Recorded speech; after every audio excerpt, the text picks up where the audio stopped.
Hello friends, welcome back to cinema secrets. இன்னைக்கு இந்த வீடியோவில் நான் பேச போகிறது என்ன நண்பர்களே, வேறு ஒன்றுமே கிடையாது. இந்த வீடியோட தலைப்பை நீங்கள் பார்த்துருப்பீங்க. இதுதான் நான் போடக்கூடிய கடைசி வீடியோ நம்ம சேனலில் அப்படின்ற மாதிரி நான் சொல்லிக்கிறேன். ஸோ இந்த ஒரு விஷயத்துலேருந்து நான் விடைபெற போகிறேன் அப்படின்றது தான் இப்போ நான் உங்ககிட்ட பகிர்ற ஒரு முக்கியமான தகவல் நண்பர்களே. இந்த மாதிரியான ஒரு பகிரலுக்கு முக்கியமான காரணம் யார் அப்படின்னு பார்த்தீங்கன்னா வேறு யாருமே இல்லை. சமீபத்தில் நடிகர் ஜெயம் ரவி மற்றும் அவரின் மனைவியான ஆர்த்தி அவர்களுக்கு ஏற்பட்டிருக்கக்கூடிய அந்த குடும்ப பிரச்சனை ஒரு காலகட்டத்துக்கு அப்புறம் அது வந்து பொதுவெளியில் வந்ததுக்கப்புறம் யூடியூப்பில் ஏகப்பட்ட பேர் வந்து இதை டிஸ்கஸ் பண்ண ஆரம்பிச்சிட்டாங்க. யூடியூபையும் தாண்டி பொதுமக்களே வந்து இதை வந்து பேச ஆரம்பிச்சிட்டாங்க. ஒரு சில நியூஸ் சேனல்ஸும் இதை பற்றி பேச ஆரம்பிச்சிட்டாங்க இல்லைங்களா. ஸோ இந்த ஒரு சம்பவம் தான் நான் வந்து போடக்கூடிய கடைசி ஒரு வீடியோவுக்கு முக்கியமான காரணம் அப்படின்ற மாதிரி சொல்லுவேன். ஸோ இந்த பிரச்சனை எப்படி ஆரம்பிச்சது, எதனால் அப்படின்றத பற்றி இந்த வீடியோவில் நான் சொல்லிடுறேன்.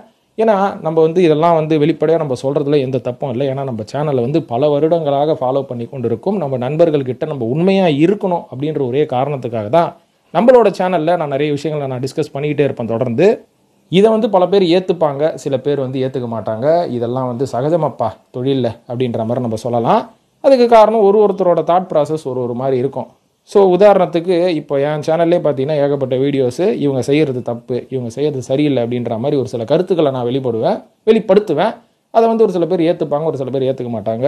இதனால் நம்மளால் ஒன்றும் பண்ண முடியாது. இருந்தாலும் என்ன மேட்ரு, எதுக்காக நீ இதை கடைசி வீடியோவாக போட போகிற அப்படின்னு கேட்டிங்கன்னா சொல்கிறேன். என்ன நடந்தது அப்படின்றத நான் தெளிவாக இப்போ பேசிடுறேன் இந்த வீடியோவில். அதாவது நண்பர்களே, கடந்த ஒரு சில வாரங்களாக நடிகர் ஜெயம் ரவி மற்றும் ஆர்த்தி இவங்க 2 பேரோட பிரச்சனை வந்து பயங்கர பூதாகரமாக போக ஆரம்பிச்சிருச்சு இல்லைங்களா. ஸோ இதை பற்றி இப்போ நம்ம பேசக்கூடாது அப்படின்ற மாதிரி சொல்லியிருக்காங்க. இருந்தாலும் என்ன நடந்தது அப்படின்றத நான் சொல்கிறதுல வந்து எந்த தப்புமே கிடையாது. அவங்கள பற்றி இப்போ நான் விமர்சனம் பண்ண விரும்பலை. என்ன நடந்தது எனக்கு அப்படின்றத பற்றி மட்டும்தான் நான் சொல்கிறதுக்காக தான் அவங்களோட பேரை இப்போ நான் சொல்கிறேன். ஸோ கிட்டத்தட்ட ஒரு 6-7 மாதங்களுக்கு முன்னாடியே இவங்களுக்குள்ள ஒரு பிரச்சனை வந்தது. அந்த பிரச்சனைக்கு காரணம் கோவாவை சேர்ந்த ஒரு பெண்மணி அப்படின்ற மாதிரி சொன்னாங்க. அதுக்கப்புறமா அது கொஞ்ச நாள் வந்து அப்படியே ஊற்றி மூடப்பட்டு விட்டது. அதுக்கப்புறம் மறுபடியும் அது வந்து ரீஸ்டார்ட் ஆயிடுச்சு. இதெல்லாம் தெரிஞ்ச விஷயம்தான். ஸோ இந்த மாதிரி நடந்த உடனே யூடியூபை சேர்ந்த பல நண்பர்கள் வீடியோ போட ஆரம்பித்தாங்க. அவங்களோட கருத்துக்களை அவங்க முன்வைக்க ஆரம்பித்தாங்க. இதில் ஒரு சில பேர் எக்ஸ்ட்ரா பிட்டு, அதாவது விஜய் அவர்கள் சொல்கிற மாதிரி 1-2 பிட்டு நான் சேர்த்து போடட்டுமா அப்படின்ற மாதிரி சேர்த்தெல்லாம் கூட போட்டாங்க. ஆனால் நம்ம சேனலை பொறுத்த வரைக்கும் அந்த எக்ஸ்ட்ரா பிட்டெல்லாம் போடுறதே கிடையாது. ஏன்னா எனக்கு எதாவது தெரிஞ்சாதானே நான் போடுவேன். இதை பற்றிலாம் நான் வெளில வந்து டிஸ்கஸ் பண்ணுறதே ரொம்ப தப்பு அப்படின்ற மாதிரி இவங்களோட மேட்டரை பற்றி நான் வெளில டிஸ்கஸ் பண்ணுறதே கிடையாது. இருந்தாலும் நமக்கு எப்படி தகவல் தெரியும்னா வேறு எங்கேருந்தும் கிடையாது. அந்த சம்பந்தப்பட்ட பாதிக்கப்பட்ட அந்த 2 பேரை மாற்றி ட்விட்டர்லையும் இன்ஸ்டாகிராம்லையும் போடுறதை வச்சு தான் நம்ம இப்படி நடந்திருக்கலாம் அப்படின்ற மாதிரி நம்ம ஒரு கெஸ்ஸிங்கில் ஒரு சில விஷயங்கள் நம்ம பேசுவோம். அப்படி தான் பேசுவோம். அதை தவிர நம்ம வந்து அந்த பாடி பில்டர் மாதிரியோ இல்லை ஒரு சில இந்த பெய்டு ரிவ்யூவர்லாம் இருக்காங்க பார்த்தீங்களா, பெய்டு ரிவ்யூவர்ன்றதோட பெய்டு பத்திரிகையாளர்லாம் இருக்காங்க பாருங்கள் ஒரு சில பேர்.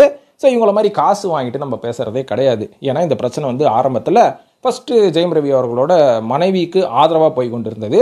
சரி, இதை வந்து நம்மளும் ஆதரவாக பேசிகிட்டு இருந்தோம். அதுக்கப்புறம் ஜெயம் ரவி அவர்களே ஒரு ஸ்டேட்மெண்ட் வெளியிட்டாருப்பா. அது வெளியிட்டார். நம்ம அவங்க வீட்டில் பூந்து அவங்களோட ஜன்னலை திறந்து பார்த்து நம்ம எதுவுமே பண்ணுறது கிடையாது. அவராகவே வெளியிட்டார். அந்த வெளியிட்ட அந்த தகவலை வச்சு நம்ம ஒரு சில விஷயங்கள் அடடா ஜெயம் ரவி பக்கமும் இந்த மாதிரியான சில நியாயங்கள் இருக்குது அப்படின்ற மாதிரி பேசணும். இதுக்கப்புறம் காலப்போக்கில் இது எப்படி நடந்தது, இந்த ப்ராசஸே எப்படி போச்சு அப்படின்றது யூடியூபை தொடர்ந்து பார்த்துட்டு இருந்த பல பேருக்கு தெரியும். இருந்தாலும் ஒரு கதையை நம்ம ஆரம்பித்து பாதியிலேயே முடிக்கக்கூடாது இல்லை. அதுக்கப்புறம் அது முடிக்கிறதா இருந்தால் அதை வியூஸுக்காக தான் நம்ம பண்ணுறோம் அப்படின்ற மாதிரி ஒரு சில பேர் பேசிடுவாங்க. நம்ம சேனலை ஃபாலோ பண்ணுற ஒரு சில நண்பர்களுக்கு அந்த மாதிரி ஒரு அதிருப்தி ஏற்படுத்தி விடும். அப்படின்றனால இந்த பிரச்சனை எங்கே போய் முடியும் அப்படின்ற மாதிரி நான் கடைசியாக ஒரு வீடியோ போட்டு முடிச்சுக்கிட்டேன். இனிமேல் இந்த பிரச்சனையை பற்றி நான் பேச போகிறது கிடையாது அப்படின்ற மாதிரி. அதுக்கு முக்கியமான காரணம் என்ன, நான் கடைசியாக ஒரு வீடியோ போட்டேன் அந்த இஷ்யூவை பற்றி. அதுக்கு முக்கியமான காரணம் என்னன்னு பார்த்தீங்கன்னா, இந்த பிரச்சனையை நான் எப்போவோ பேசுகிறத விட்டுலான்னு பார்க்கும்போது திடீர்னு ஒரு சில பேர் அப்பட்டமாக ஒரு தரப்பாக சப்போர்ட் பண்ணி பேசிக்கிட்டே இருந்தாங்க. என்னோட கடைசி வீடியோவில் நான் பேசியிருப்பேன். ஆனால் இப்போ அந்த வீடியோலாம் இல்லை. அதுவும் ஏன்னு நான் சொல்லிடுறேன் அதை கூடிய சீக்கிரத்தில்.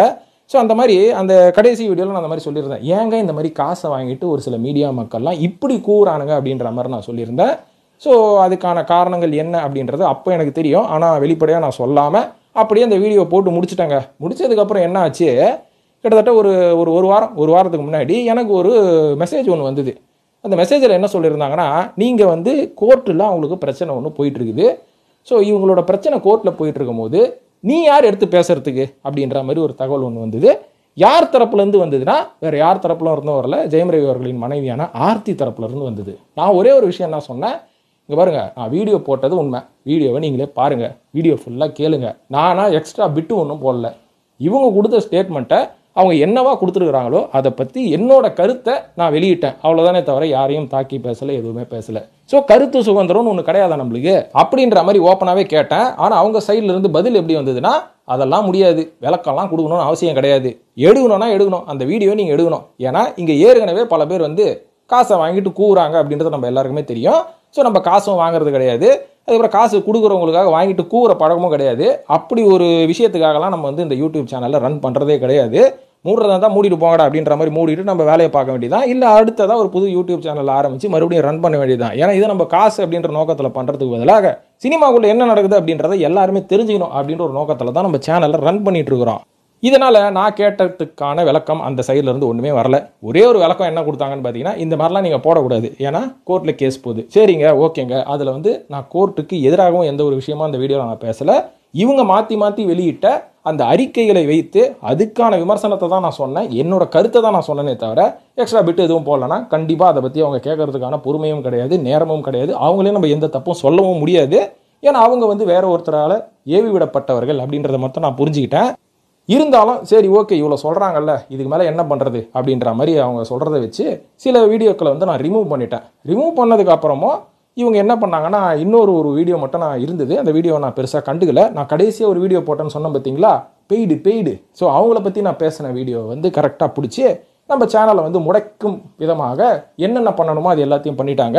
ஸோ இதை வந்து நடந்தது அப்படின்றத நான் கண்டிப்பாக உங்ககிட்ட தெரிவிக்கணும்னு ஆசைப்பட்டேன். எதனால் இப்போ நான் தெரிவிக்கிறேன் அப்படின்னு பார்த்தீங்கன்னா, இது என்னோட முதல் பிரச்சனை கிடையாது. இது மாதிரி நான் ஏகப்பட்ட விஷயங்களை ஓப்பனாக என்னோட கருத்தை நான் வெளியிடும் போது இந்த மாதிரி ஏகப்பட்ட பிரச்சனைகள் எனக்கு வந்திருக்குது. இதுக்கு முன்னாடி வந்தது யார் மூலயமான்னு பார்த்தீங்கன்னா, ஆரடி நடிகர் மூலயமா வந்தது. இதுக்கு முன்னாடி ஏமா கமிட்டியை பற்றி நான் பேசினப்போ ஒரு மிகப்பெரிய சூப்பர் ஸ்டார், மலையாள சூப்பர் ஸ்டார், அவர் சைடில் இருந்தும் வந்து என் சேனலில் முடக்கிறதுக்கு முயற்சி பண்ணாங்க. அந்த ஆரடி நடிகரும் முயற்சி பண்ணார், ஒரு சில முக்கியமான இயக்குநர்களும் முயற்சி பண்ணாங்க. ஆனால் அவங்க யாரையுமே நான் வன்மமாக தாக்கி எதுவுமே பேசலை. அவங்க செய்ததோட விஷயங்களோட கருத்துக்கள், என்னோட கருத்துக்களை நான் முன் வச்சு பேசினேன். அது வந்து உண்மையாகவே ஒரு 90% நான் பேசினது கரெக்டான ஒரு விஷயமா தோணுது அப்படின்ற மாதிரி இருக்கிறனால தான் நம்மளை முடக்கிறதுக்கு முயற்சி பண்ணாங்க. ஸோ முயற்சி பண்ணால் பண்ணிட்டு போட்டோம், நம்ம என்ன பண்ணுறதுங்க. ஸோ இத்தனை வாட்டி நடந்ததே, இப்போலாம் நான் சொல்லலை, ஆனால் இப்போவாச்சும் சொல்லிடணும் அப்படின்ற மாதிரி முயற்சி பண்ணி தான் இந்த வீடியோவை போட்டிருக்கேன். ஸோ இதெல்லாம் நடக்குதுப்பா, என்னோட சொந்த தனிப்பட்ட கருத்து தானே தவிர நானாக எக்ஸ்ட்ரா பிட்டு போட்டு இவங்களோட இமேஜை சரிக்கணும்னு நான் முயற்சி பண்ணது எதுவுமே கிடையாது. அது மாதிரி காசு வாங்கிட்டோம், நான் யார்கிட்ட இருந்தும் காசு வாங்கிட்டு நான் பேசுகிறதும் கிடையாது, அப்படி அவசியமும் கிடையாது. இருந்தாலும் காசு வாங்கிட்டு நம்மள ஒரு சில பேர் முடக்கிறதுக்கு முயற்சி பண்ணிட்டு இருக்காங்க. என்ன பண்ணுறதுங்க, நம்ம இந்த மாதிரி ஒரு விஷயங்கள் ரன் பண்ணும்போது இந்த மாதிரியான சர்ச்சைகள்லாம் வரதானே செய்யும் அப்படின்றத நம்ம நண்பர்கள்கிட்ட எப்படியாவது தெரிவிச்சிடணும்னு நினச்சேன்.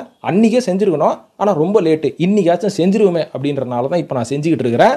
ஸோ நண்பர்களே, இதிலிருந்து நான் என்ன சொல்ல வரேன்னா, யூடியூப் ரன் பண்ணுறதுன்றது ரொம்ப ஈஸியான விஷயம் கிடையாது. ஏன்னா கமெண்ட்டில் வந்து நம்ம அசால்ட்டாக கழுவி ஊற்றிட்டு போயிடுறோம். இதனால் நம்ம சந்திக்கக்கூடிய விளைவுகள் என்னன்றது எங்களை மாதிரி கிரியேட்டர்ஸுக்கு தான் தெரியும் அப்படின்றதையும் நான் தெரிவிச்சுக்கிறேன் உங்ககிட்ட. அதனால் இப்போ நான் என்ன சொல்ல விரும்புகிறேன்னா, இதுதான் நண்பர்களே என்னோட கடைசி வீடியோ அப்படின்னு நான் சொல்லிக்கிறேன். எதை பற்றி, ஆர்த்தி மற்றும் ஜெயம் ரவி அவர்களின் சர்ச்சையான சம்பவங்களை பற்றி அப்படின்னு நான் சொல்லிக்கிறேன். ஸோ மற்ற வீடியோலாம் நான் போடுவேன், இந்த சம்பவத்தை பற்றி இதுதான் கடைசி வீடியோ அப்படின்னு நான் சொல்லிக்கிறேன். நம்ம சேனலெல்லாம் மூடலாம் இல்லை, இந்த சம்பவத்தை பற்றி கடைசி வீடியோ தான். ஸோ நம்மளுக்கு எண்டு கார்டே கிடையாது நண்பர்களே. அடுத்த சர்ச்சை வரும்போது அதை பற்றி பேசுவோம். அது யார் எண்டு கார்டு போகிறதுக்கு முயற்சி பண்ணுறா அப்படின்றத பற்றி நம்ம விமர்சனம் பண்ணுவோம். என்ன சொல்கிறீங்க? ஸோ இந்த வீடியோ பார்த்ததுக்கு நன்றி. இது பற்றிய கருத்துக்களை கமெண்ட்டில் போட்டு சினிமா சீக்ரெட்ஸை சப்ஸ்கிரைப் பண்ணுங்கள். 3 நாளும் சரி அடுத்த ஒரு சேனலில் ஆரம்பித்து வளன்னு வளர்ப்போம் நண்பர்களே அப்படின்னு சொல்லி முடிச்சுக்கிறேன். நன்றி, வணக்கம். அப்படியே சேனலை சப்ஸ்கிரைப் பண்ணவங்க சப்போர்ட் பண்ணோன்னா சேனலோட மெம்பர்ஷிப்பில் ஜாயின் பண்ணி சப்போர்ட் பண்ணுங்கள், இல்லை இன்ஸ்டாகிராமில் வந்து சப்போர்ட் பண்ணுங்கள். நன்றி, வணக்கம்.